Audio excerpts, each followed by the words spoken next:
Super Aryan episode 101 से लेकर 105 तक। अपने रिश्तेदारों के सवाल को सुनकर आर्यन बोला, आप लोग चिंता मत कीजिए, उसी प्रॉब्लम के सॉल्यूशन के लिए मैंने बुलाया है। मैं अपने परिवार में से जो हीलर है, मैं उनकी आध्यात्मिक शक्ति को जागृत करूंगा और जो योद्धा है उन्हें शक्तिशाली बना दूंगा। आर्यन की बात सुनकर सभी को आश्चर्य हुआ। आर्यन के डैड, भाई और उसकी माँ भी आर्यन की बात सुनकर आश्चर्य हुआ। सभी आर्यन को देख ही रहे थे। तभी आर्यन के डैड बोले, लेकिन आर्यन तुम ये सब कैसे करोगे? अपने डैड की बात सुनकर आर्यन मुस्कुराया और अपने उंगली की आयामी अंगूठी को सहलाया, जिससे आयामी दरवाजा खुला गया, जिसे देखकर सब शॉक हो गए क्योंकि ऐसा कुछ उन लोगों ने पहले नहीं देखा था। अखिल और रोनी नॉर्मल था क्योंकि उन दोनों ने पहले ये सब देख रखा था। सभी को शॉक देखकर आर्यन बोला, ये आयामी दरवाजा है, चलिए मेरे साथ आप सब इसके अंदर। इतना बोलकर आर्यन आयामी दरवाजा के अंदर चला गया। आर्यन को जाते देखकर परिवार के सभी सदस्य शॉक की अवस्था में ही अंदर चले गए। जैसे ही वो सब अंदर गए, जिस जगह पर वो लोग पहुंचे थे उसे देखकर और ज्यादा शॉक हो गए। सभी लोग आसपास देख ही रहे थे, तभी उन्हें हवेली दिखा, जिसे देखकर आर्यन की मां अखिल से बोली, बेटा ये किसकी हवेली है?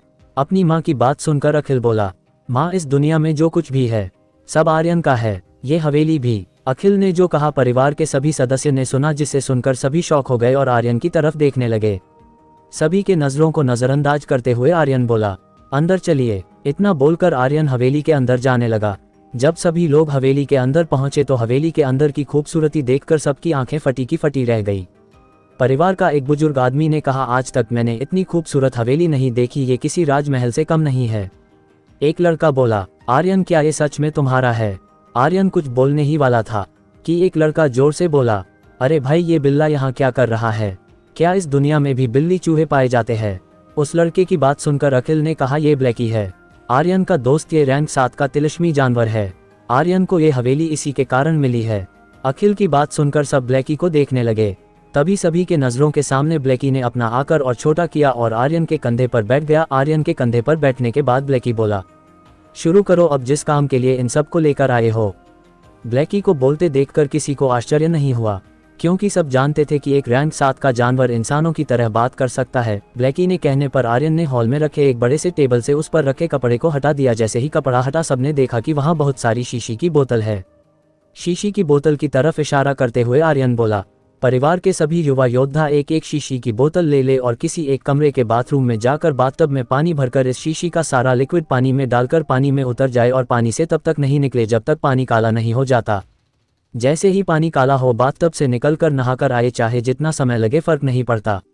आर्यन की बात सुनकर सब सहमत हुए और एक एक शीशी की बोतल लेकर रूम की तरफ जाने लगे। अखिल और रोनी ने भी एक एक शीशी की बोतल ली और रूम की तरफ चल दिए। परिवार में करीब 20 युवा योद्धा थे और वहां पर शीशी 40 थे, इसी कारण 20 शीशी बच गई, जिसे देखकर आर्यन के डैड बोले, आर्यन ये 20 शीशी का क्या करोगे?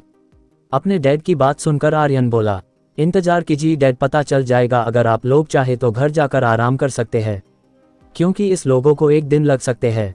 बाहर जाइए और 1 घंटे बाद आइए। आर्यन की बात सुनकर उसकी मां बोली, आर्यन तुमने कहा कि इन सबको 1 दिन लगेगा, फिर तुम 1 घंटे में आने के लिए क्यों बोल रहे हो? अपनी मां की बात सुनकर आर्यन मुस्कुराया और बोला, क्योंकि मां वास्तविक दुनिया का 1 घंटा यहाँ के 20 घंटे के बराबर है। आर्यन की बात सुनकर परिवार के सभी बड़े शौक हो गए। शौक से बाहर आते हुए आर्यन के दादाजी बोले, आर्यन क्या तुम सच बोल रहे हो? जी दादाजी ये सच है, तभी तो मैं सबको यहाँ लेकर आया हूँ। मेरे पास समय की कमी है और मेरे पास जितने समय है मैं सबको वास्तविक दुनिया में शक्तिशाली नहीं बना पाता, इसलिए सबको यहाँ लाया हूँ, आर्यन ने कहा। आर्यन की बात सुनकर दादाजी बोले, ठीक है हम जाते हैं, 1 घंटे बाद आएंगे, क्या तुम यही रहोगे? आर्यन जी दादाजी मुझे भी ध्यान करना है, आप सब जाइए और 1 घंटे बाद आइए, लेकिन एक बात का ध्यान रखिएगा, इस दुनिया के बारे में किसी को मालूम नहीं होना चाहिए। अभी कुछ समय किसी भी नए आदमी को घर में नहीं आने दीजिएगा, क्योंकि इस दुनिया का दरवाजा खुला रहेगा, आर्यन ने कहा। आर्यन की बातों से सहमत होकर सभी चले गए। सबके जाने के बाद आर्यन हॉल में ही ध्यान करने लगा। ब्लैकी भी अपने आंखों को बंद किए वही लेट गया। कुछ समय हवेली में जो शोर था वो अब शांत हो चुका था। आयामी दुनिया में 21 घंटे बीत चुके थे। आर्यन अभी भी ध्यान में ही था। तभी उसे कदमों की आहट सुनाई दी। कदमों की आहट सुनकर आर्यन ने धीरे धीरे अपनी आंखें खोली और हवेली के दरवाजे की ओर देखा तो उसे दिखा कि उसके दादाजी के साथ साथ उसके परिवार के सभी सदस्य वापस आ चुके हैं। उन्हें देखकर आर्यन अपनी जगह से उठ गया। अंदर आते ही दादाजी आर्यन से बोले, आर्यन क्या अभी तक वो सब नहीं लौटे हैं? आखिर तुम्हें किस तरह की लिक्विड दी है? उन सबको। दादाजी की बात सुनकर आर्यन मुस्कुराया और बोला, दादाजी आप चिंता मत कीजिए, मैंने जो लिक्विड उन लोगों को दी है उसके प्रभाव से उनके अंदर की सारी गंदगी साफ हो जाएगी और उनका शरीर ऐसा हो जाएगा जैसा नए जन्मे बच्चे का होता है, बिल्कुल साफ, बगैर किसी प्रदूषण के। आर्यन ने इतना बोला ही था कि सभी को एक आवाज सुनाई देती है, सही बोल रहा है आर्यन, ये लिक्विड तो कमाल का है, मुझे अंदर से हल्का महसूस हो रहा है। ये आवाज अखिल की थी जो सीढ़ी से नीचे आ रहा था। सभी अखिल की तरफ देखने लगे, तभी धीरे धीरे सभी युवा योद्धा बाहर आने लगे। कुछ ही मिनट में सभी 20 अपने अपने कमरे से बाहर आ गए। सबके चेहरे पे मुस्कान और एक अलग तेज था।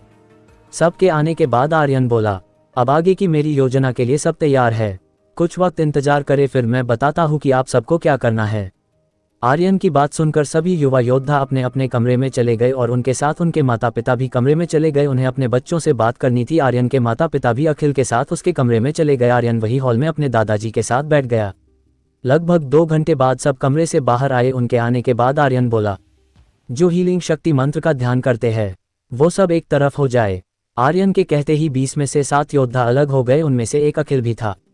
अखिल भी हीलिंग शक्ति मंत्र का ध्यान करता था, लेकिन वो अभी पहले स्तर पर ही था, इसलिए वो किसी का इलाज नहीं कर सकता था और न ही गोली बना सकता था।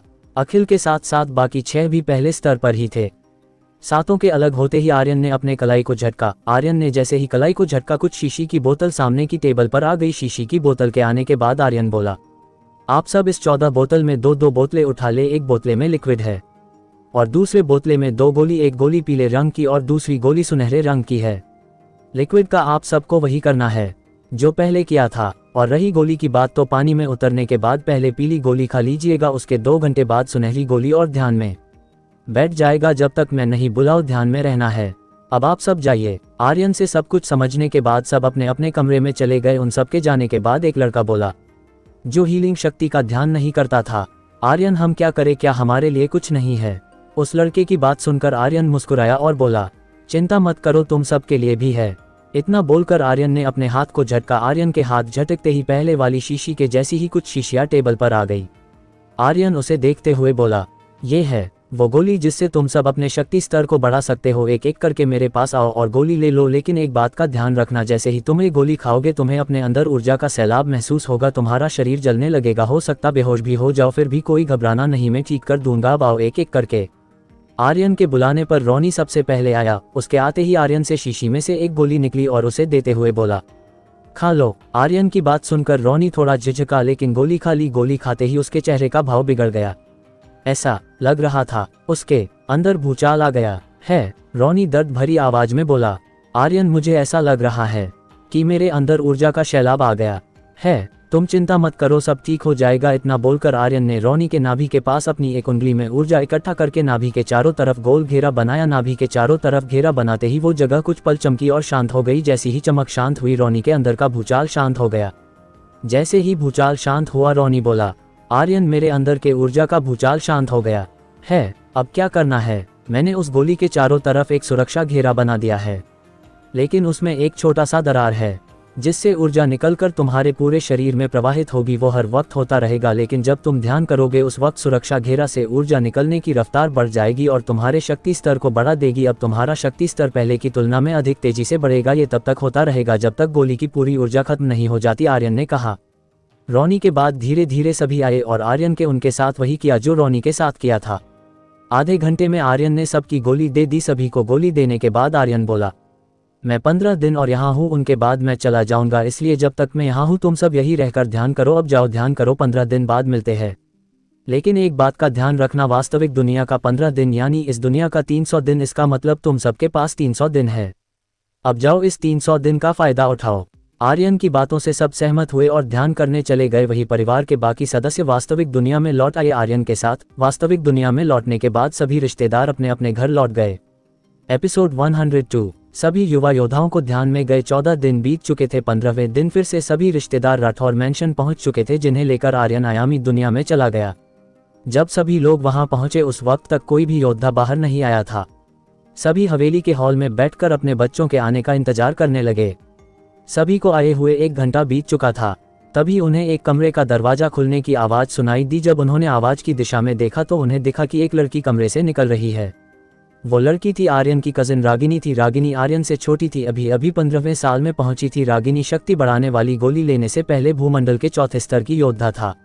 आर्यन उसे देखते हुए बोला, रागिनी ने भूमंडल को पार करके जल मंडल में प्रवेश कर लिया है।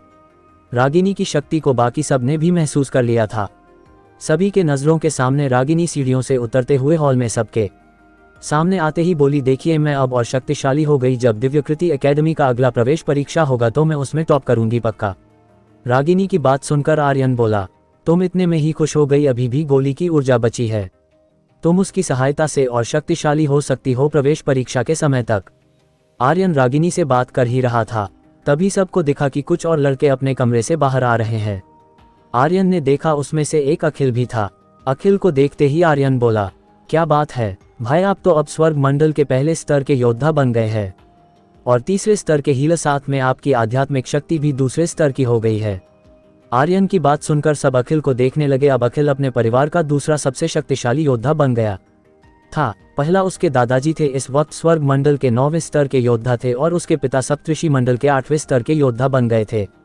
धीरे धीरे सभी 20 योद्धा ध्यान से बाहर आ गए थे। उनके आने के बाद आर्यन ने सभी की जांच की और बोला, अब सब ठीक है, लेकिन सब एक बात ध्यान रखिएगा कि आप सब ने जो गोली खाई है वो अभी भी आपके अंदर ऊर्जा प्रवाहित करती रहेगी। जब तक उस गोली की ऊर्जा पूर्ण रूप से खत्म नहीं हो जाती तब तक हर रोज कम से कम 1 घंटे आप सबको ध्यान करना होगा। आर्यन की बात सुनकर सबने एक साथ सहमति में सिर हिलाया। सबको सहमत होने के बाद आर्यन ने अपने डैड से कहा, डैड आपको एक टावर तैयार करवानी होगी जहां परिवार के सभी योद्धा अपना ध्यान कर सके। आर्यन की बात सुनकर मिस्टर राठौर बोले, टावर क्यों आर्यन, उसकी क्या आवश्यकता है? सभी ध्यान तो अपने घर में भी कर सकते हैं। सभी के मन में यही सवाल थे। सभी आर्यन को सवालिया नजरों से देख रहे थे। ये देखकर आर्यन बोला, आप सब इंतजार कीजिए, अभी आता हूं मैं। इतना बोलकर आर्यन ब्लैकी के कमरे की तरफ गया और कुछ ही देर में लौट आया। आर्यन गया तो था खाली हाथ, लेकिन लौटा तब उसके हाथों में वही स्क्रॉल थे जिसे आर्यन ने लिखा था। उस स्क्रॉल को देखते हुए दादाजी बोले, आर्यन ये सब क्या है? अपने दादाजी की बात सुनकर आर्यन बोला, दादाजी इस स्क्रॉल में शक्तिशाली मंत्र लिखे हुए हैं जो मैंने लिखे हैं। सबके ध्यान के लिए इन्हीं स्क्रॉल के लिए आपको टावर बनवाने हैं। आर्यन की बात सुनकर सभी उत्साहित हो गए, लेकिन उनके मन में यही सवाल चल रहे थे कि इसके लिए टावर की क्या जरूरत है। आर्यन ने सभी के मन के सवाल को जान लिया था, इसलिए उसने बोला, देखिए आप सब सोच रहे हैं कि इसके लिए टावर की क्या आवश्यकता है, तो सुनिए मेरी बात। देखिए, अगर मैंने ये सभी स्क्रॉल सभी में बांट दिए तो सबके मन में यही सवाल चलेंगे कि कहीं मुझे कोई कमजोर मंत्र तो नहीं मिल गए। इसलिए हम एक टावर तैयार करवाएंगे। उस टावर में 5 फ्लो होंगे, जिसमें 4 फ्लो पर मंत्रों के स्क्रॉल होंगे और 5वें पर गोलियां और लिक्विड बनाने की विधि। जिस भी योद्धा को इन मंत्रों का ध्यान करना होगा, इसके इसी टावर में ध्यान करना होगा। आप इस टावर से बाहर मंत्रों और गोलियों की विधि का स्क्रॉल बाहर नहीं ले सकते हैं, लेकिन याद करके या लिख के अपने पास रख सकते हैं। आर्यन की बातों को सुनने के बाद मिस्टर राठौर बोले, लेकिन आर्यन 5 फ्लो क्यों? 2 ही फ्लो में तो काम चल जाएगा, एक में मंत्र और दूसरे में गोलियों की विधि। ऐसा तो हम कर सकते हैं, लेकिन इससे सभी मंत्र मिल जाएंगे, पता नहीं चलेगा कि योद्धाओं को पहले कौन से मंत्र का ध्यान करना है। इसलिए मंत्रों के लिए 4 फ्लो, पहले फ्लो पर सबसे कम शक्तिशाली मंत्र, दूसरे फ्लो पर उससे अधिक, तीसरे फ्लोर पर उससे अधिक, लेकिन चौथे फ्लो पर जाने के लिए सभी योद्धाओं के बीच प्रतियोगिता रखवाइएगा और प्रतियोगिता के टॉप 5 को ही चौथे फ्लो पर जाने की अनुमति होगी और 5वें फ्लो पर सिर्फ हीलर को जाने की अनुमति होगी। आर्यन की बातों को समझकर आर्यन के डैड बोले, ठीक है आर्यन, मैं बहुत जल्द टावर तैयार करवा लूंगा, वो राठौर मैंशन के अंदर ही, ताकि टावर सुरक्षित रहे। अपने डैड की बात सुनकर आर्यन ने सभी स्क्रॉल अपने डैड को दे दिए और बोला, डैड मैंने इन स्क्रॉल में मंत्र के साथ साथ उनसे जुड़ी बातें भी स्क्रॉल में लिख दिए हैं जो मैं इनके बारे में कहना चाहता हूँ। आयामी दुनिया में सब कुछ खत्म करने के बाद सभी लोग वास्तविक दुनिया में आ गए, साथ में स्क्रॉल भी ले आए। आने के बाद सभी रिश्तेदार अपने अपने घर चले गए। वही आर्यन अपने कमरे में जाकर अपने जाने की तैयारी करने लगा। उसने वहां से ज्यादा कुछ नहीं लिया, उसके अपने कमरे से सिर्फ कुछ तस्वीरें ली जो उसके इस परिवार की थी, कपड़े वगैरह सब वही छोड़ दिए। सभी तैयारी करके जब आर्यन अपने कमरे से बाहर आया तो उसने देखा कि उसके माँ, डैड, दादाजी और भाई अखिल हॉल में उसका इंतजार कर रहे थे। सभी के आंखों में आंसू थे। अखिल भी आर्यन का सच जान चुका था कि आर्यन उसका सगा भाई नहीं है, फिर आर्यन के प्रति उसका प्यार कम नहीं हुआ। जैसे ही आर्यन नीचे हॉल में आया, उसकी माँ ने रोते हुए उसे गले लगा लिया। ये देखकर आर्यन के भी आंखों में आंसू आ गए, लेकिन उसने खुद को संभाला और बोला, माँ अगर आपने मुझे रोकर विदा किया तो मैं वहाँ कमजोर पड़ जाऊंगा, फिर अपने दुश्मनों से कैसे लड़ूंगा।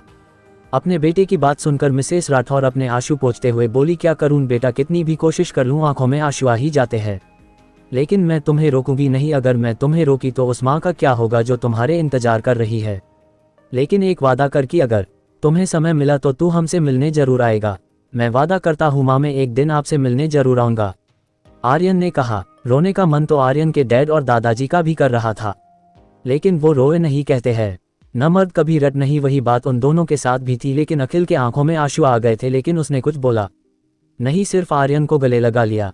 इस इमोशनल मोमेंट को देखते हुए दादाजी बोले, आर्यन अब हमें चलना चाहिए, तुम्हारे दादा महाराज तुम्हारी प्रतीक्षा कर रहे होंगे। दादाजी की बात सुनकर आर्यन बोला, दादाजी आप नहीं जाएंगे मेरे साथ झरना तक, क्योंकि आप गए तो मैं कमजोर पड़ जाऊंगा, मैं अकेले ही चला जाऊंगा। लेकिन आर्यन दादाजी के इतना बोलते ही आर्यन ने उनकी बात बीच में ही काट दी और बोला, आप चिंता मत कीजिए दादाजी, मैं चला जाऊंगा। ठीक है, अकेले जाओ, अपना ख्याल रखना, ज्यादा खतरा नहीं उठाना अपनी नई दुनिया में, और दुश्मनों से सावधान रहना, दादाजी ने कहा।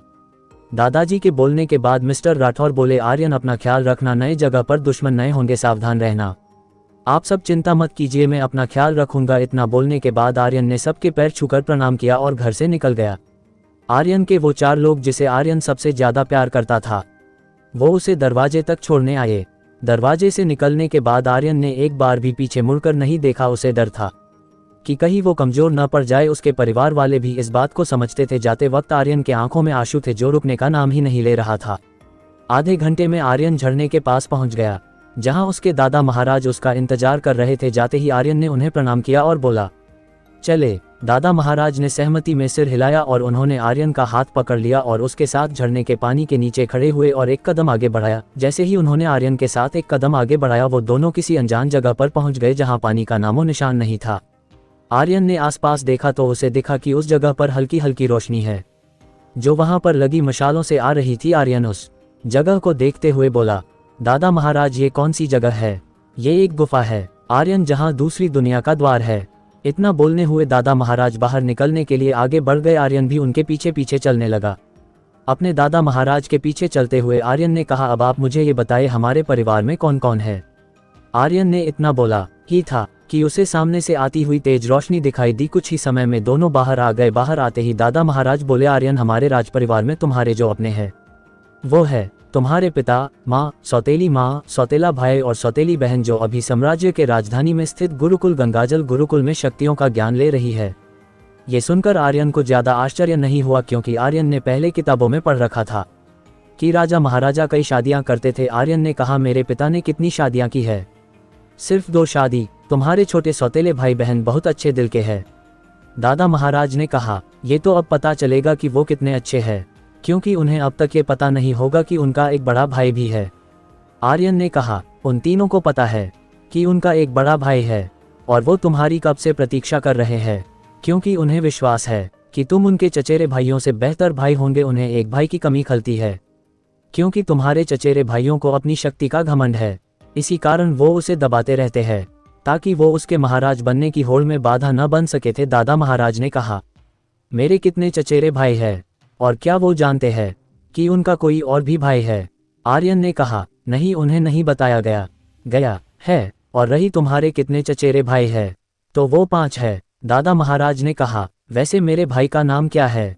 आर्यन ने कहा। आर्यन की बात सुनकर दादा महाराज मुस्कुराए और अपने हाथ को हिलाया, जिससे उनके हाथ में एक ऊर्जा पुंज प्रकट हो गया और वो ऊर्जा पुंज सीधे आर्यन के दिमाग में चला गया। उसके बाद दादा महाराज बोले, अब तुम्हें इस दुनिया के बारे में और अपने परिवार के बारे में सब कुछ पता चल जाएगा। जब दादा महाराज ये बोल रहे थे, आर्यन ने अपनी आंखें बंद कर ली थी। उसके दिमाग में बहुत सारी जानकारी आ गई थी, जिसे आर्यन व्यवस्थित करने की कोशिश कर रहा था। एपिसोड 103। अपने दादा महाराज के द्वारा दिए गए जानकारी को पीने दिमाग में व्यवस्थित करने के बाद आर्यन को अपने परिवार के बारे में सब कुछ पता चल गया। साथ में इस दुनिया के बारे में आर्यन को पता चला कि इस दुनिया में योद्धाओं स्तर मांत्रिक दुनिया से बिल्कुल अलग है। सारी जानकारी लेने के बाद आर्यन बोला, दादा महाराज प्रतियोगिता कब शुरू है और इसमें क्या क्या होगा? इस प्रतियोगिता में ज्यादा कुछ नहीं, सिर्फ योद्धाओं को एक दूसरे से लड़ना होगा। ये प्रतियोगिता एक दिन में ही खत्म हो जाएगा, दादा महाराज ने कहा। इस प्रतियोगिता में जीतने वाले को क्या मिलेगा? आर्यन ने पूछा। इस प्रतियोगिता को जीतने वाले को 50 2 रंगी पत्थर मिलेंगे और साथ में एक रैंक 8 का हथियार। पहले उपहार पहले स्थान वाले को मिलेगा, लेकिन इससे भी बड़ा उपहार मिल सकता है उस योद्धा को अगर उसका प्रदर्शन बेहतरीन रहा तो। दादा महाराज ने जवाब दिया, इस दुनिया में व्यापार करने के लिए स्वर्ण मुद्राएं लगती है, लेकिन इससे भी ऊपर है एक रंगी पत्थर, लेकिन सबसे ऊपर है सप्तरंगी पत्थर। एक सप्तरंगी पत्थर की तुलना स्वर्ण मुद्रा से की जाए तो 300 स्वर्ण मुद्रा के बराबर एक सप्तरंगी पत्थर इस दुनिया में स्वर्ण मुद्रा निकले स्तर पर आता है। और वो उपहार क्या है? आर्यन ने पूछा। जानते हो आर्यन, ऐसी ही प्रतियोगिता जम्बू साम्राज्य का हर राज्य अपने राज्य के युवाओं के लिए कराता है ताकि वो अपना शक्ति प्रदर्शन कर सके। ऐसी ही प्रतियोगिताओं पर जम्बू साम्राज्य से सभी गुरुकुलों की नज़र होती है। इस प्रतियोगिताओं में से जो भी योद्धाओं उन्हें पसंद आता है उन्हें वो अपने गुरुकुल में नामांकन का प्रस्ताव देते हैं। इसलिए इस प्रतियोगिता में भाग लेने वाले योद्धाओं की नज़र मिलने वाले पुरस्कार पर नहीं होती है, वो तो सिर्फ पहले या दूसरे स्तर के गुरुकुल का शिष्य बनना चाहते हैं। दादा महाराज ने कहा। अच्छा तो ये बात है, तो ये प्रतियोगिता शुरू कब होने वाली है और क्या इसकी कोई उम्र की सीमा है? आर्यन ने कहा। 2 दिन बाद शुरू होने वाली है और इस प्रतियोगिता में 10 वर्ष से ऊपर और 18 वर्ष के कम उम्र के योद्धा ही भाग ले सकते हैं। दादा महाराज ने कहा। हमारे परिवार से कोई किसी पहले स्तर गुरुकुल में गया है कि नहीं? आर्यन ने पूछा। आर्यन, तुम तो मेरे द्वारा दी गई जानकारी से जान ही गए होंगे कि हमारा राज्य जम्बू साम्राज्य के सबसे कमजोर राज्य में से एक है। हमारा राज्य तो साम्राज्य की राजधानी में रह रहे अमीर परिवारों से भी कमजोर है। मेरे जीवन काल में सिर्फ तुम्हारे पिता और तुम्हारी बहन हर्षिता ही साम्राज्य के पहले स्तर के गुरुकुल में गए हैं। बाकी पूरे राज्य के युवा चौथे स्तर के नीचे गुरुकुल में जाते हैं और जो बच जाते हैं वो अपने ही राज्य के गुरुकुल में शिक्षा लेते हैं जो निचले स्तर के गुरुकुल है। दादा महाराज ने कहा। तब तो हमें अपने राज्य के गुरुकुल की शिक्षा व्यवस्था को बढ़िया करना होगा। आर्यन ने कहा। नहीं आर्यन, हमारा शिक्षा व्यवस्था ठीक है, हमारे राज्य से बहुत कम योद्धा बाहर जाते हैं। यहाँ जो गुरुकुल है वो भी जम्बू साम्राज्य ही नियंत्रित करती है। ऐसा सभी राज्यों में है। अगर इन गुरुकुलों में कोई बेहतर योद्धा होता है तो उन्हें ऊपरी स्तर के गुरुकुल में भेज दिया जाता है।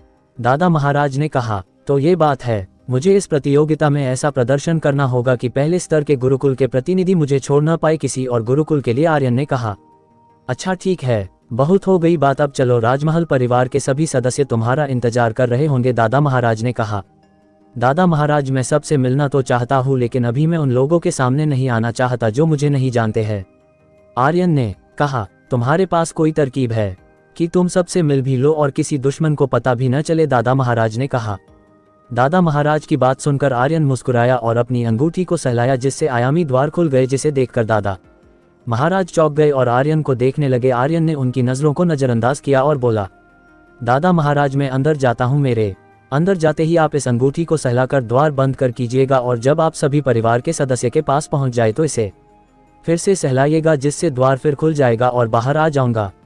आर्यन की बात सुनकर दादा महाराज ने सहमति में सर हिलाया। दादा महाराज को सहमत होते देखकर आर्यन अंदर चला गया। आर्यन के अंदर जाते ही दादा महाराज ने दरवाजा बंद कर दिया और वो वहां से निकल गए। करीब 10 मिनट चलने के बाद दादा महाराज एक बड़े से द्वार के सामने पहुंच गए जिसके सामने कई सैनिक खड़े थे। दादा महाराज को देखते ही सभी सैनिक अपने घुटने पर बैठ गए और दादा महाराज उनके सामने से अंदर चले गए। ये दरवाजा राजमहल का मुख्य द्वार था। करीब 10 मिनट और चलने के बाद दादा महाराज राजमहल के अंदर पहुंच गए और अपने कमरे की तरफ बढ़ने लगे। राजमहल बहुत ही आलीशान था। हर तरफ सैनिक खड़े पहरा दे रहे थे। दास और दासी आ जा रहे थे। जो भी दादा महाराज को देखता अपना सिर झुकता। अपने कमरे की तरफ जाते वक्त दादा महाराज ने एक दासी ने कहा, जाओ महाराज, महारानी और राजकुमार हर्षित को बोलो कि हमने उन्हें अपने कमरे में बुलाया है। दादा महाराज की बात सुनकर उस दासी ने सहमति में सिर हिलाया और दादा महाराज के जाने तक वही सिर झुकाए खड़ी रही। दादा महाराज के जाते ही वो भी वहां से चली गई। कुछ ही समय में दादा महाराज अपने कमरे में पहुंच गए। दादा महाराज का कमरा बहुत बड़ा था, इतना बड़ा कि किसी मध्यम वर्गीय परिवार का पूरा घर आ जाए। साथ में बहुत ही आलीशान था। दादा महाराज अपने कमरे में गए और अपने कमरे के आलीशान बिस्तर पर बैठकर सबका इंतजार करने लगे। करीब 10 मिनट बाद दरवाजे पर दस्तक हुई, जिसे सुनकर दादा महाराज बोले, अंदर आ जाओ। उनके इनते बोलते ही 3 लोग अंदर आए। उन तीनों में एक औरत, एक मर्द और 10 साल का लड़का था। तीनों ने शाही कपड़े पहन रखे थे। ये 3 थे आर्यन के पिता महाराज हर्ष, उसकी सौतेली माँ और भाई हर्षित। वो तीनों दादा महाराज के कमरे के अंदर आए और दादा महाराज को प्रणाम किया। उसके बाद आर्यन के पिता बोले, पिताजी आर्यन कहाँ? क्या वो नहीं आया क्या? उसे और समय चाहिए? अपने बेटे की बात सुनकर दादा महाराज मुस्कुराते हुए बोले, चिंता मत करो, वो आ चुका है। ये सुनते ही तीनों खुश हो गए और कमरे में इधर उधर देखने लगे। ये देखकर दादा महाराज बोले, क्या देख कर रहे हो? वो इस वक्त कमरे में नहीं है। दादा महाराज की बात सुनकर आर्यन के पिता कुछ बोलते उससे पहले उसका भाई बोला, कमरे में नहीं तो बड़े भाई कहाँ है? दादा महाराज अपने छोटे पोते की बात सुनकर दादा महाराज अंगूठी दिखाते हुए बोले, इस अंगूठी में। ये सुनकर तीनों चौंक गए। चौंकते हुए आर्यन के पिता बोले, क्या बात कर रहे हैं? कोई इतनी छोटी अंगूठी में कैसे आ सकता है? जब तक वो आयामी द्वार अंगूठी न हो और आपके पास तो वो है नहीं। अपने बेटे की बात सुनकर दादा महाराज मुस्कुराए और बिना कुछ बोले अंगूठी को सहलाया, जिससे एक द्वार खुल गया, जिसे देखकर आर्यन के पिता के मुंह से निकला आयामी द्वार। उन्होंने इतना बोला ही था कि उस द्वार से एक परछाई बाहर आती हुई दिखाई दी। वो आर्यन था, जिसे देखते ही आर्यन के पिता बोले, आर्यन मेरा बेटा। आर्यन को देखकर उसके पिता के साथ साथ उसका छोटा भाई और सौतेली माँ भी खुश हो गई। तीनों ने आर्यन को पहचान लिया था, क्योंकि जिस तरह दादा महाराज ने आर्यन को उसकी माँ की छवि दिखाई थी, उसी तरह इन लोगों को भी आर्यन की छवि दिखाई थी। जैसे ही आर्यन बाहर आया, उसके पिता तेजी में गए और उसे गले लगा लिया। आर्यन को गले लगाते वक्त उनके आंखों में आंसू आ गए थे, लेकिन ये खुशी के आंसू थे आए भी क्यों न। एक पिता जिसने अपने बेटे को पिछले 15 सालों से देखा न हो, उसकी ऐसी ही हालात होती है। अपने पिता को भावुक होते देख आर्यन के आंखों में भी आंसू आ गए। अपने पिता से गले मिलने के बाद आर्यन ने अपनी सौतेली माँ के पैर छुए और बोला, प्रणाम छोटी माँ। आर्यन से छोटी माँ सुनकर उनके आंखों में भी आंसू आ गए और उन्होंने आर्यन को उठाकर अपने गले से लगा और बोली, हमने तुम्हारा बहुत इंतजार किया बेटा। जब से तुम्हारे पिता ने हमें ये बताया कि हमारा एक और बेटा है, तभी से हमने तुम्हारा इंतजार किया है। अगर आज तुम्हारी माँ होश में होती तो बहुत खुश होती। अपनी छोटी माँ से दूर होकर आर्यन ने पहले उनके आंसू पोंछे और फिर बोला, आप चिंता मत कीजिए छोटी माँ, माँ बिल्कुल ठीक हो जाएंगी, अब मैं आ गया हूँ ना। आर्यन अपनी छोटी माँ से बात कर ही रहा था, तभी उसका छोटा भाई बोला, बड़े भाई मैंने भी आपका बहुत इंतजार किया है। अपने भाई की बात सुनकर आर्यन ने उसे भी गले लगाया और बोला, कैसे हो तुम? मैं ठीक नहीं हूँ, उन लोगों ने मुझे बहुत परेशान किया है। हर्षित बच्चों की मुंह बनाते हुए बोला। अपने भाई की बात सुनकर आर्यन बोला, किसने परेशान किया तुम्हें, बताओ मुझे। उस जयेश और अमरेंद्र के साथ उसके सभी भाई बहन ने। मैं अकेला हूं ना, दीदी भी गुरुकुल चली गई। अब मैं घर में सबसे कमजोर और छोटा हूँ, सिर्फ 10 साल का, इसलिए परेशान करते रहते हैं। हर्षित रुआशी शक्ल बनाते हुए बोला। अपने भाई की बात सुनकर आर्यन ने अपने पिता की तरफ देखा। उसकी नजरों को समझकर आर्यन के पिता बोले, ये बच्चों की लड़ाई है और मैं इस राज्य का महाराज हूँ। चाहकर भी मैं अपने बेटे के लिए कुछ नहीं कर सकता, क्योंकि वो सब भी राज परिवार से है। जब तक कोई बड़ा गुनाह नहीं करते हैं तब तक मैं कुछ नहीं कर सकता। वो सब इसे घायल भी करते हैं, तो अभ्यास स्थल में जहां घायल होना आम बात है। अपने पिता की बात सुनकर आर्यन अपने छोटे भाई तरफ देखा और बोला, तुम चिंता मत करो, मैं आ गया हूं ना, अब कोई तुम्हें परेशान नहीं करेगा और अगर किया तो उसे मुझसे निपटना होगा, ठीक है? अपने भाई की बात सुनकर हर्षित खुशी से बोला, ठीक है, वैसे वो सब इस वक्त है कहाँ? आर्यन ने बोला। आर्यन की बात सुनकर हर्षित बोला, शायद वो सब बाजार गए हुए हैं। चलो ठीक ही, हम भी बाजार जाएंगे, लेकिन उससे पहले मैं अपनी माँ से मिलना चाहता हूँ, उनका कमरा किधर है? आर्यन ने बोला, चलिए मैं लेकर चलता हूँ। हर्षित आर्यन की उंगली पकड़ते हुए बोला। ऐसे नहीं, इतना बोलकर आर्यन ने दादा महाराज से आयामी अंगूठी ली और हर्षित को सब कुछ समझा हो रहा था कि उसके पिता बोले, तुम इस वक्त सबसे छुप क्यों रहे हो? क्योंकि मैं सीधे प्रतियोगिता के दिन सामने आना चाहता हूँ, अभी नहीं। जब हमारे दुश्मन ये जानेंगे कि उनके मार्ग का सबसे बड़ा पत्थर मैं हूँ, जिसे वो आज तक मरा हुआ मान रहे थे, उस वक्त उनके चेहरे का भाव देखने में मजा आएगा। ठीक है, चलो हम तुम्हें तुम्हारे माँ के पास ले जाते हैं। ये अंगूठी मुझे दो और तुम अंदर जाओ, आर्यन के पिता ने कहा। अपने पिता की बात सुनकर आर्यन ने आयामी अंगूठी देकर अंदर जाने लगा। तभी हर्षित बोला, बड़े भाई मैं भी चलूंगा आपके साथ। हर्षित की बात सुनकर आर्यन मुस्कुराया और बोला, तो चलो। आर्यन से इतना सुनते ही हर्षित ने आर्यन के हाथ को पकड़ लिया और उसके साथ अंदर चला गया। दोनों के अंदर जाते ही आर्यन के पिता ने दरवाजा बंद कर दिया और कमरे से निकल गए। दूसरी ओर हर्षित आर्यन के आयामी दुनिया को देखे जा रहा था। आयामी दुनिया को देखते हुए हर्षित बोला, बड़े भाई ये दुनिया तो बहुत सुंदर है, आपकी है। एपिसोड 104। आर्यन अपने छोटे भाई हर्षित को लेकर अपने आयामी दुनिया में ले गया। आयामी दुनिया की खूबसूरती देखकर हर्षित खुश हो गया। हर्षित ने आर्यन से पूछा कि क्या ये सब उसका है। आर्यन कुछ जवाब देता उससे पहले आयामी दुनिया का द्वार खुल गया। इसका मतलब ये था कि आर्यन के पिता महाराज हर्ष उसकी मां के पास पहुंच चुके थे। जब आर्यन आयामी दुनिया से बाहर निकला तो वो एक कमरे में था। उसके सामने उसके पिता, छोटी मां खड़ी थी। ये कमरा दादा महाराज के कमरे की तरह आलीशान था। आर्यन कमरे में चारों तरफ देखने लगा, तभी उसे दिखा कि बिस्तर पर एक औरत लेटी हुई है। वो काफी बीमार लग रही थी, उसका चेहरा नीला हो रखा था। ये औरत आर्यन की मां अरुणिमा थी। अपनी मां को देखते ही आर्यन के आंखों में आंसू आ गए। आर्यन ने अपनी मां के पैर छुए और बोला, आप चिंता मत करो मां, आपका बेटा आ गया है, अब वो आपको पूरी तरह से ठीक कर देगा। आर्यन अपनी मां के पैर के पास से उनके हाथ के पास गया और उनकी जांच करने लगा। ये देखकर उसके पिता महाराज हर्ष बोले, क्या कर रहे हो आर्यन तुम? जांच कर रहा हूं, मां का इलाज करना है तो जांच करना तो पड़ेगा, आर्यन ने कहा। लेकिन हमने कई हीलसे दिखाए हैं, लेकिन कोई ठीक नहीं कर पाया। तुम्हारी माँ को सबने हार मान ली, महाराज हर्ष ने कहा। मैं भी एक हीलर हूँ और मैं अपनी माँ को ठीक करके रहूंगा, चाहे कुछ भी हो जाए। अब थोड़ी देर मुझे शांति से जांच करने दीजिए, आर्यन ने कहा। आर्यन ने इतना बोलकर अपनी माँ की जांच करने लगा। वही उसके पिता और छोटी के माँ के साथ उसका भाई हर्षित उसे देख रहे थे। करीब आधे घंटे तक जांच करने के बाद आर्यन बोला, माँ को कालकूट तो नहीं, लेकिन उसी की तरह भयानक विष दिया गया है। अगर माँ की जगह कोई और होता तो वो अब तक मर चुका होता। माँ बच गई क्योंकि माँ के अंदर विष की शक्ति है जो इन्हें बचा के रखी हुई है। आर्यन की बात सुनकर उसके पिता महाराज हर्ष बोले, तो अब तुम क्या करने वाले हो?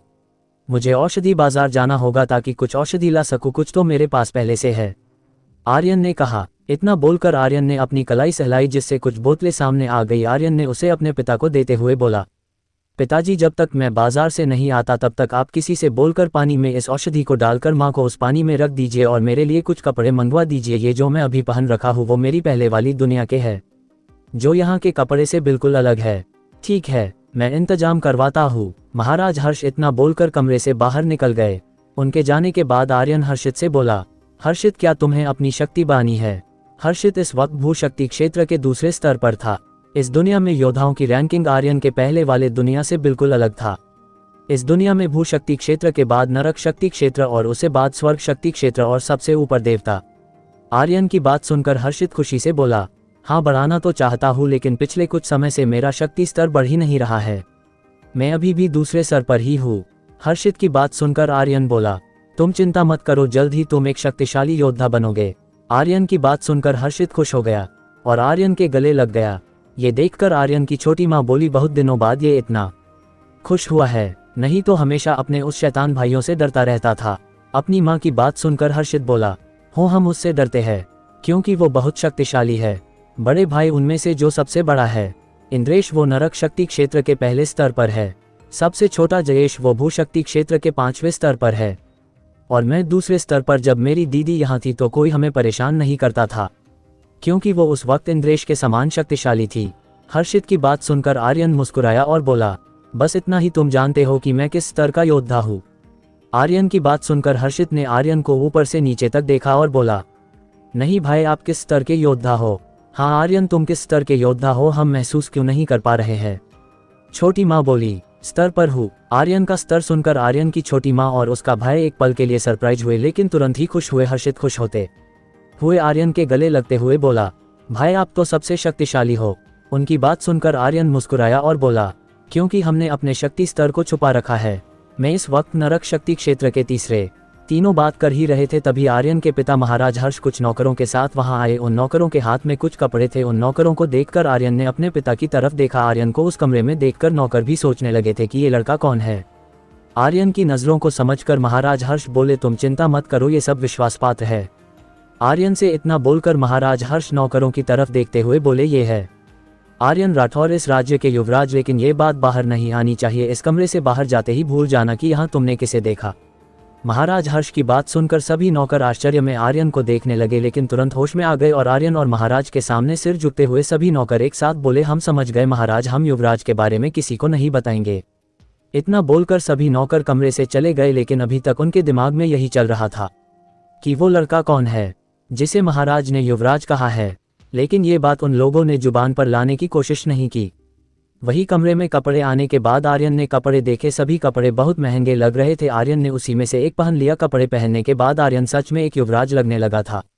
कपड़े पहनने के बाद आर्यन अपने पिता से बोला, पिताजी, मैंने जो आपको कहा था वो कीजिए, तब तक मैं जरूरी औषधि ले आता हूँ। क्या तुम्हारे पास मुद्राएं हैं? औषधि लेने के लिए महाराज हर्ष ने कहा। उनकी बात सुनकर आर्यन मुस्कुराया और बोला, मेरे पास कहाँ से आएंगे मुद्राएं, आज ही तो मैं आया हूँ इस दुनिया में। आर्यन की बात सुनकर महाराज हर्ष ने अपने पास से एक पोटली निकाली और उसे आर्यन को देते हुए बोले, इसमें कुछ स्वर्ण मुद्राएं और कुछ 1 रंगी, 2 रंगी और 3 रंगी पत्थर है। ये तुम्हारे काम आएगा। जब आर्यन ने उस पोटली को अपने हाथों में लिया तो वो उसे वजनदार लगा। आर्यन ने उस पोटली को खोले बगैर अपनी स्टोरेज में रख लिया। उसके बाद उसके पिता ने आर्यन को एक मोहर दिया और बोले, इसे तुम अपने पास रखो, ये राजपरिवार के होने का प्रमाण है। अगर जरूरत पड़ी तो इसका इस्तेमाल करना। आर्यन ने उस मोहर को अपने पिता के हाथ से लिया और उसे देखा। उस मोहर पर जल तत्व के निशान और उसके चारों तरफ राठौर राजवंश के साथ कौशाम्बी लिखा हुआ था। आर्यन ने उसे भी अपने स्टोरेज में रख लिया। मोहर को अपने स्टोरेज में रखने के बाद आर्यन ने कहा, अब मैं चलता हूँ, कुछ देर में लौट आऊंगा।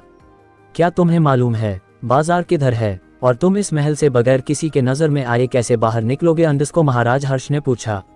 दादा महाराज ने मुझे सारी जानकारी दे दी है, और आप चिंता मत कीजिए, मैं राजमहल से बगैर किसी के नज़र में आए बाहर निकल जाऊंगा। इतना बोलकर आर्यन कमरे से निकल गया।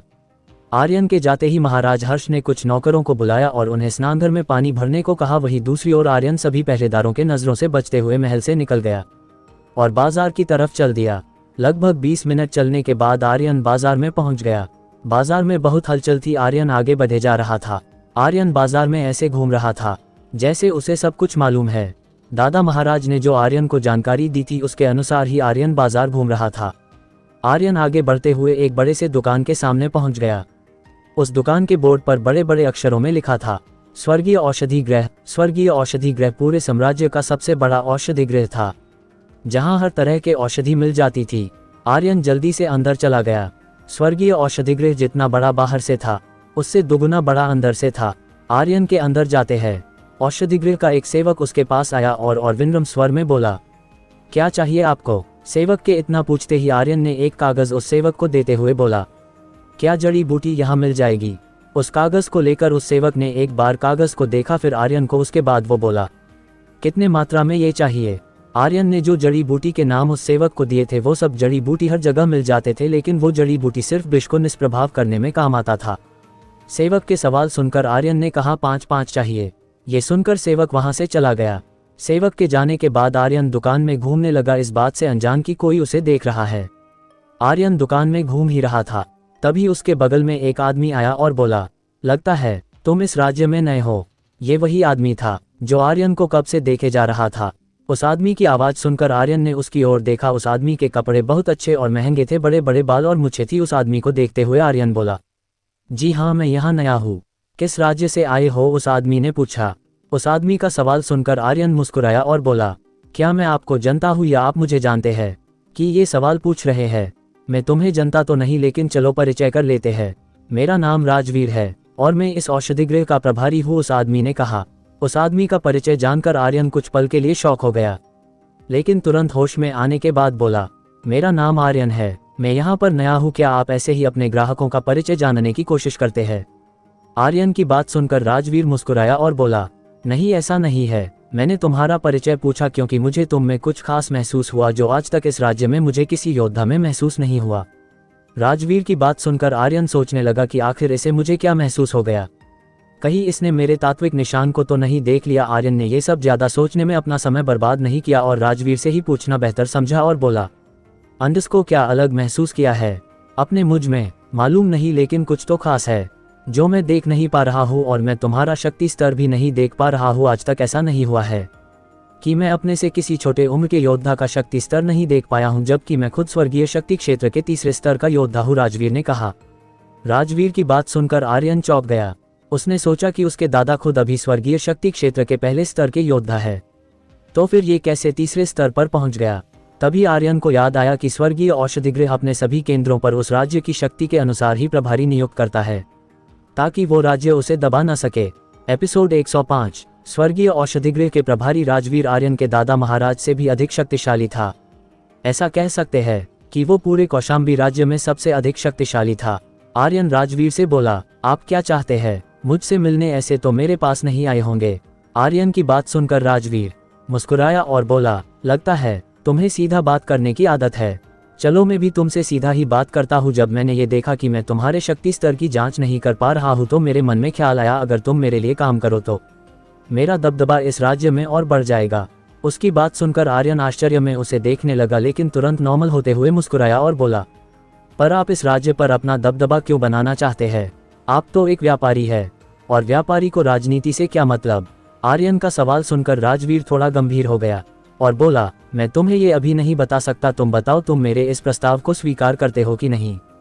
उसकी बात सुनकर आर्यन ने सोचा कि अगर मैंने इसके प्रस्ताव को स्वीकार कर लिया तो हो सकता है ये मुझे राज बता दे कि आखिर इसका मकसद क्या है, लेकिन मैं इसके प्रस्ताव को सीधे स्वीकार कर लूं तो हो सकता है इसे शक हो जाए। इतना सोचकर आर्यन बोला, देखिए राजवीर, मैं किसी के साथ भी काम पूरा सच जाने बगैर नहीं करता हूँ, चाहे वो कोई भी हो, मुझे फर्क नहीं पड़ता है।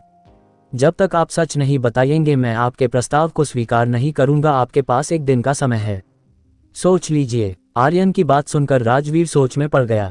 वो सोच ही रह था कि आर्यन को क्या बोले, तभी दुकान का सेवक जड़ी बूटी लेकर आ गया और आर्यन को दे दिया। और आर्यन ने उसे अपनी पोटली से 50 स्वर्ण मुद्राएं निकालकर उस सेवक को दे दिया। आर्यन को जड़ी बूटी देने के बाद उसने राजवीर के सामने सिर झुकाकर वहां से चला।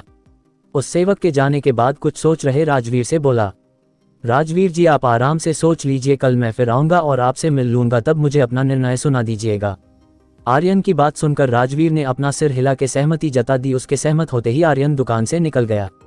राजवीर आर्यन को जाते हुए देख बोला, आखिर कौन है ये लड़का, मैं इसकी शक्ति को महसूस नहीं कर पा रहा हूँ। वहीं दूसरी ओर आर्यन ये सोचते हुए आगे बढ़ रहा था कि राजवीर का मकसद क्या है, वो क्यों राज्य पर अपना दबदबा चाहता है। आर्यन ये सब सोचते हुए आगे बढ़ ही रहा था, तभी उसे एक आवाज सुनाई देती है, सब मार्ग से हट जाओ, राजकुमार इंद्रेश आ रहे हैं। एक सैनिक ये बोलते हुए तेजी में अपने घोड़े पर आगे बढ़ा आ रहा था। तभी आर्यन ने देखा 10 घोड़े एक साथ तेजी में उसी की तरफ आ रहे थे। उसमें सबसे आगे एक लड़का शाही कपड़ों में आगे बढ़े चले आ रहा था। वो दिखने में आर्यन की ही उम्र का लग रहा था। वो इंद्रेश था, आर्यन का चचेरा भाई। वैसे इंद्रेश और बाकी चचेरे भाई उसके दादा महाराज के छोटे भाई के पोते थे। आर्यन ये उसी वक्त जान गया था जब उसके दादा महाराज ने उसे सारी जानकारी दी थी। आर्यन इंद्रेश को देख ही रहा था। तब तक इंद्रेश आर्यन के बहुत करीब पहुंच चुका था। तभी आर्यन ने कुछ देखा कि एक बुजुर्ग आदमी जो बीमार लग रहा था चलते चलते रास्ते पर गिर गया। आर्यन ने देखा कि उस आदमी को गिरा हुआ देखकर भी इंद्रेश ने अपने घोड़े की गति धीमी नहीं की है, वो तो तेजी में बढ़ा चला आ रहा है। ये देखकर आर्यन को उस बूढ़े आदमी की चिंता होने लगी और वो तेजी से उसकी ओर भागा और वो बूढ़ा आदमी घोड़ा से टकराता उससे पहले उसे जल्दी से उठाकर बगल में कर दिया। उस बूढ़े आदमी को बगल करते हुए आर्यन ने इंद्रेश को देखा और बोला, अंधे हो क्या, तुम्हें आदमी गिरा हुआ है दिखाई नहीं देता है। आर्यन ने इंद्रेश को अंधा जानबूझकर बोला था ताकि उसे गुस्सा आए और वो उससे लड़े और उससे लड़कर अपने भाई का बदला ले सके, और हुआ भी ऐसा ही। आर्यन की आवाज़ सुनकर इंद्रेश और उसके साथी रुक गए और आर्यन की तरफ देखने लगे। आर्यन की आवाज़ सुनकर बाजार में घूम रहे ग्राहक भी आर्यन को आश्चर्य में देखने लगे, क्योंकि इंद्रेश से लड़ने की ताकत कौशाम्बी के किसी भी योद्धा में नहीं थी। राजपरिवार को छोड़कर एक ग्राहक बोला, लगता है ये लड़का नया है इस राज्य में। दूसरा ग्राहक बोला, आज इसका बुरा हाल होने वाला है, राजकुमार इंद्रेश इसे छोड़ेंगे नहीं।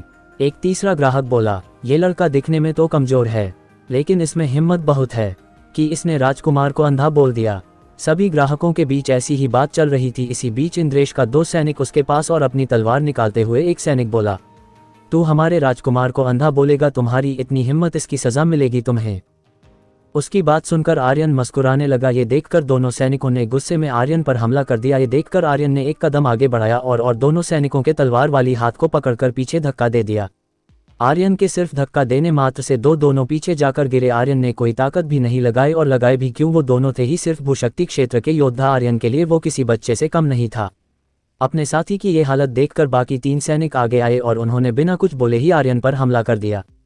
उन तीनों ने आर्यन पर बर्फ से बने तलवार से हमला किया था, जिसे देखकर आर्यन मुस्कुराया और उसने अपने सामने अदृश्य ऊर्जा जाल बना दिया, जिससे वो तलवार टकराने ही बर्फ के टुकड़े में बदल गए। ये देखकर तीनों सैनिक एक दूसरे को देखने लगे। उन्हें तो कुछ समझ ही नहीं आ रहा था कि ये सब क्या हो रहा है।